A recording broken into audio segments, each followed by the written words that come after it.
Jamaica's 2025 general election will be anything but ordinary. With the country at a critical juncture, the stakes have never been higher. This election is not just about choosing a government. It's about defining Jamaica's path forward. As of now, the governing Jamaica Labour Party, JLP, appears poised to secure an unprecedented third consecutive term, a feat that would cement their place in political history. But the opposition, People's National Party, PNP, is far from out of the race. If they can sharpen their focus and present a clear, compelling alternative, they have every chance of turning the tide. Let's explore the dynamics that favor the JLP and what the PNP must do to prevent a historic defeat. Why the JLP looks set to continue. Economic track record, a winning hand. Jamaicans vote with their wallets, and the JLP has played its economic cards masterfully. Over the past 2 terms, the government has reduced the national debt, achieved historic lows in unemployment, and implemented sweeping infrastructure projects. These accomplishments are not just abstract achievements. They have real-world impacts. The doubling of the minimum wage and public sector salary increases resonate deeply with ordinary citizens. Coupled with visible development in roads, bridges, and utilities, the JLP's message is clear. They deliver results. Prime Minister Andrew Holness is acutely aware of voter priorities. His administration has pivoted to addressing the rising cost of living, promising measures to cut electricity costs and provide support to vulnerable groups. This shift in focus directly appeals to Jamaicans struggling with economic pressures, reinforcing the party's reputation as competent and responsive. Youth engagement, securing the future. Young voters have historically been a wild card in Jamaican elections, but the JLP has managed to capture their loyalty. With initiatives such as tuition-free skills training, transport subsidies, and financial stipends, the party has crafted a youth-focused agenda that speaks to the aspirations of the 18 to 25 demographics. Their dominance on social media platforms further cements their connection with younger voters, a critical factor in an increasingly digital political landscape. However, the youth vote is not guaranteed.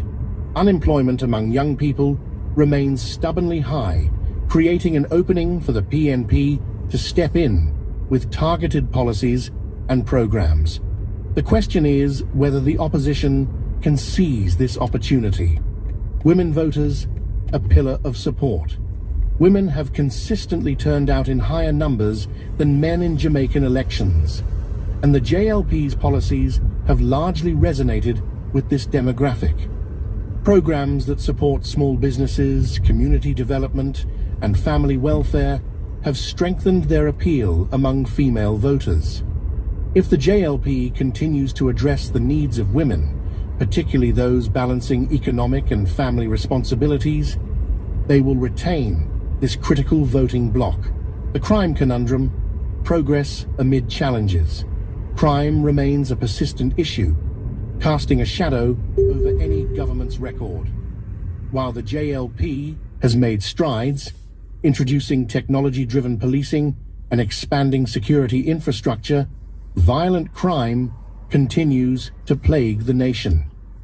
A 14% reduction in serious crimes and an 18% drop in murders last year, as touted by the Prime Minister, show progress but fall short of transforming public perception.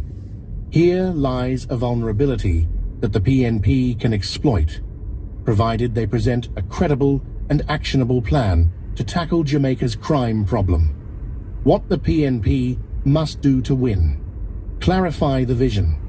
The PNP's greatest challenge is its lack of a clear, compelling agenda. Criticizing the JLP's shortcomings will not suffice. Jamaicans want to know, what does the PNP stand for? What will they do differently? Mark Golding, the party's leader, has offered glimpses of a vision, pledging to fight corruption, improve healthcare, and reduce crime. But these ideas need to be fleshed out and communicated with precision and passion. Attack where it hurts.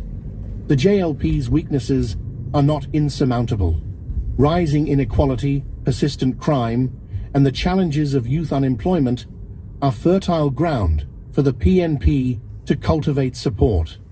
But their attacks must go beyond rhetoric. They need concrete, innovative solutions that resonate with voters.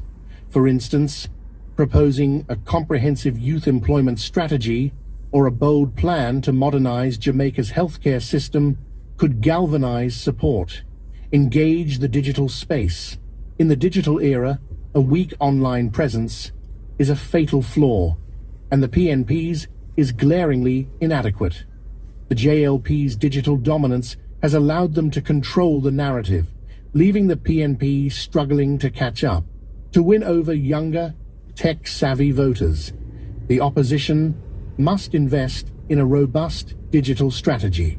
This includes everything from targeted social media campaigns to engaging content that highlights their vision and critiques the JLP's record.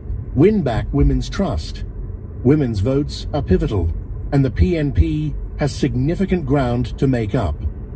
Addressing issues like childcare, gender-based violence, and economic empowerment could help them regain traction with this crucial demographic. Programs tailored to single mothers and small business owners could be huge game changers. Bonus insights. Number 1. Historical precedent. The PNP itself achieved 3 consecutive terms under P.J. Patterson, proving that voters can be persuaded to defy tradition if the vision is compelling enough. Number 2. Turnout trends. With voter turnout at a historic low of 37% in 2020, energizing disillusioned voters could swing the election.